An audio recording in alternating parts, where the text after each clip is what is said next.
Hi YouTube, welcome back to my channel. So for this video I want to talk about why most of the people will remain asleep and some of them will not awaken to the truth until the truth is revealed. They won't see it right now. So many of us chosen ones, since we were before birth, God had assigned us that we were going to be His living testimonies that God exists. So when you were born and you started growing a little bit, your caregivers knew that you were something special and there was something uniquely beautiful about you. And so they wanted to suppress and oppress your spiritual gifts and the way that you were thinking, so you can be in alignment with how the system had programmed everyone in your family to think. And so you went on into school and everything, and they wanted to make it seem like there was something wrong with you. Personal experience, they've told me, the teachers, that I was too sensitive, too overly emotional, and that I was extremely talkative, and I wouldn't sit down and be quiet and just obey the teacher and listen to the teacher teach me. I was always talkative and I always wanted to express myself and be overly empathetic towards people. But I remember specifically when I was really little that the teacher would tell my mom, "Your daughter is way too emotional. We have to fix that. It's not okay that she's extremely emotional and she cries for everything. It's not okay for a kid to be crying for everything. That needs to change. We have to change that about her." And so as I continued moving up and learning a little bit more, the teachers would always say the same thing. "She's too sensitive. She has thin skin. She feels too much and we need to change that about her." And so they always made it feel that it was a bad thing. And being raised by narcissists, it's even worse. They don't like emotions, and to them emotions bother them because it takes away their attention, that it's all about them. And so I was overly emotional all the time. And so as I continued going on in school and everything, that's the one thing that a lot of people would focus on, was my sensitivity, me being highly sensitive. And they would say, "You're too sensitive, you take everything to heart." And they tried to make it seem that it was a bad thing. And when I would ask a lot of questions in class, they always would tell me, "You ask too many questions. Next time ask less questions." But I always wanted to know a lot more. And I would never conform as a student, and whatever everyone else was doing, I didn't want to go along with the rules and the way that things had to be, and everyone had to do the same exact thing the same way. And so in math class, I would solve the math problems differently in my own way, and I would still get the same answer. But the teacher would get mad at me because I wasn't doing it exactly how he had intended me to do it. And so that was another problem. It was just, they were trying to control me so hard and oppress me, and it wasn't working. And it wasn't working until they just couldn't. And ever since, from being small, I remember I was always very stubborn. I didn't like having someone constantly tell me, you need to do this and you need to do that. I understood responsibilities, but at the same time, I wanted to do things with my way of thinking. And I still respected the other ways to be, but I didn't want to conform with them. And so I rebelled against social norms, and I wasn't following everybody's footsteps. I was following my own footsteps. And that made a lot of people angry and jealous and hold a lot of anger towards me because I wasn't going along with them. And they were just trying to figure me out. Why isn't she being easy? Why isn't she so easy to manipulate? And it would frustrate a lot of people who would try to figure me out. I went to school constantly with people trying to depict me and try to figure me out, and they would observe me and try to study me and then come near me and tell me, I finally figured you out. I know exactly who you are. And to me, it was just offensive because they didn't really know who I was. They never gave me the opportunity to truly be myself. And when I was myself, they would judge me for it and criticize me and try to change the way that I was being towards them, or the way that I expressed myself and how I viewed things in a different perspective and a different perception. And so that was constantly always a problem. And now that I look back, I can see how they didn't want me to ever recognize my spiritual gifts and my power. And so many people would try to deny me from who I really was and pretend that I was inferior to everyone, not knowing that the whole time I was always good enough and I was more than enough. And it just terrifies people when you're not what they want you to be and what they expect you to become. And so going to school, especially high school, I realized that all the people that were coming against me, it was mainly out of jealousy, because now that I finally am able to see them for who they really were and see the whole bigger picture now that I've healed and everything, I was able to see that their hatred towards me was coming from my light. My light was so bright that they were trying so hard to dim it. And so all the negative and hateful projections that they were telling me, that you're so selfish and you're such a bad person and no one really likes you and people think you're the worst, that was all coming from their own insecurities and the way that they felt about themselves. Now in classrooms, it was worse. People would purposely ignore me and pretend like I didn't exist. I even had people mock me, harass me, laugh at me whenever I spoke something and I spoke my mind. Everyone would stay silent and invalidate what I had to say.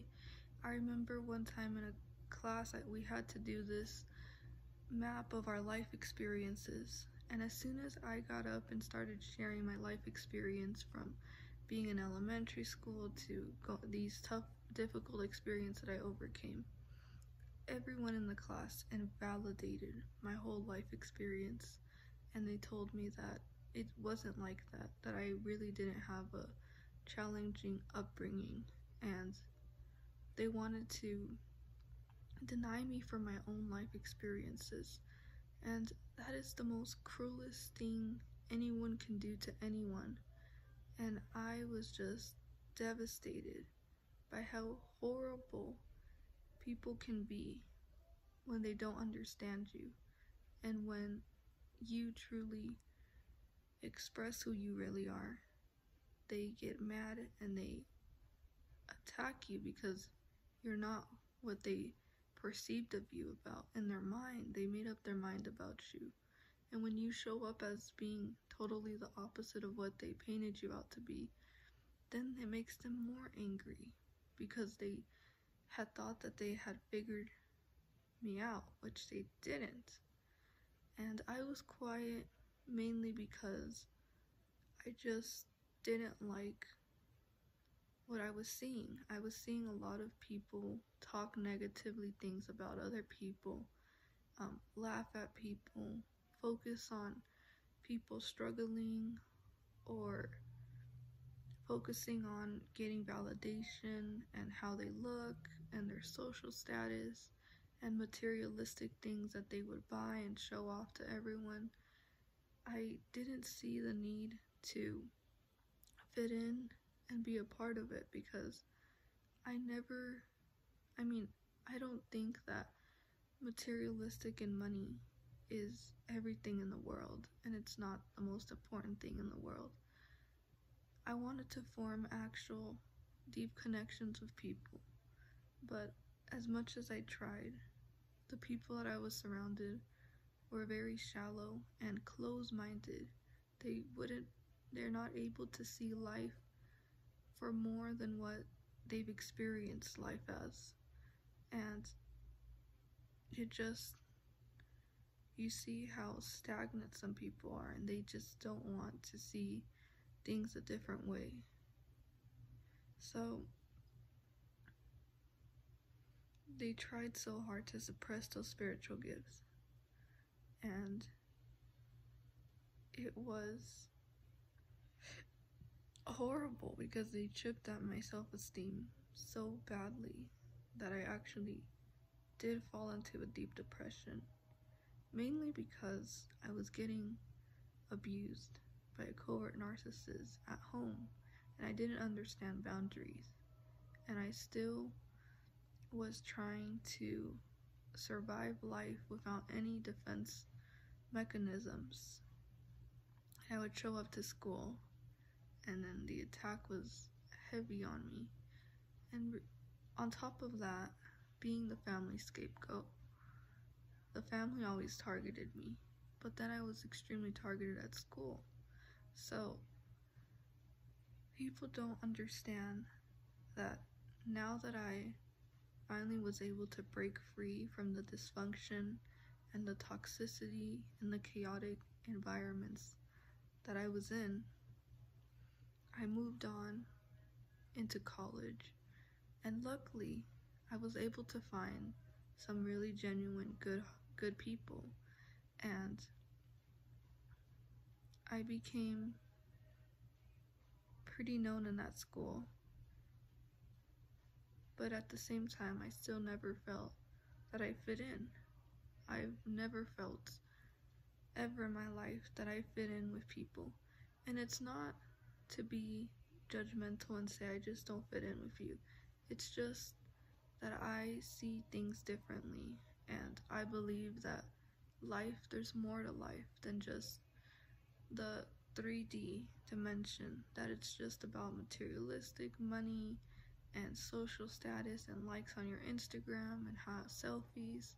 I don't really care for any of that, but it's so hard to find people who see life with an open mind instead of a closed mind, because when I would try to explain myself, they were stubborn to misunderstanding me. They didn't want to see me for who I was, and it's the hardest thing to make people see you for who you are, because they're not going to be able. They already made up their mind about you. And so the moral of the story is that when you are surrounded by people that God does not want you with, God will cause them to hurt you and harm you until you learn a hard lesson. And my senior year in high school, I was depressed. I would wear baggy clothes, and I didn't care about myself. I had no self-care. I was just trying to survive and escape that hell, because even when I was alone, people would just come up to me just to insult me or try to tell me something to hurt my feelings. And they had thought that they won. They really thought that they destroyed me, and that they were going to keep me down, depressed, as they saw me that senior year. And I was depressed. I was no longer smiling and happy. I lost myself throughout all that abuse and all that jealousy that people just threw rocks at me, and that's exactly what it was. But once I escaped my toxic, abusive home as well, and I moved out by myself, and I finally broke free from all the toxicity and dysfunction, I was alone, and I went through my spiritual awakening. It was the most painfulest thing ever. You hit rock bottom, and when you hit rock bottom, you realize that you and God were always together throughout every difficult situation. God is the one who I owe everything to, because he got me out of that situation. When I was packing my stuff, getting ready to leave my abusive mother, I cried and I pleaded to God. I told him, God, please help me. Please get me out of this situation. I can't take this anymore. And the most saddest part is that the neighbors and the people that lived around there, they all stayed silent and quiet, and no one ever reached out to check if I was okay. Nobody ever reached out to see if I needed anything, and I was always available and extended my hand to help people and to be there for them. But when I was in my most darkest, traumatic times, no one showed up for me. The only one who always had me was God. And thanks to him, he continues to bless me. And he's given me more than I can ever appreciate. Because I realized that you can make it through any situation, any challenge in your life. You just have to believe and have faith in God. And God will save you, and he will take you out of those situations, because he knows what he's doing. And during that time, all those experiences that I went through and experienced, it built my character. It actually now helped me see my own self-worth and realize that I can't always be there for everyone. That as a chosen one, you also need to be there for yourself, because people will drain that energy from you. And the sad part is that they're not able to reciprocate back to you, and they take advantage of you, and they mistreat you and abuse you just because you're at a very weak moment in your life and you're struggling. So as a chosen one, if I was in that situation, and if anyone has ever experienced that, just know that you're never alone, that God is always with you, and that you're different for a reason, but it's the most beautiful reason. You don't see it, but there's something so divinely beautiful about you, and that's what sets you apart. And it's beautiful to be different. It should be something that should be cherished and appreciated. But since we live in such a corrupted society that's full of immorality, and people just behave with no compass, and they don't know who they are, they will try to take that away from you, but you are in control and you can't let them get the best out of you. Thank you guys for watching this video, and I hope this helped. Continue to be yourself, continue to stay true to who you are, and continue to share that beautiful light with the world.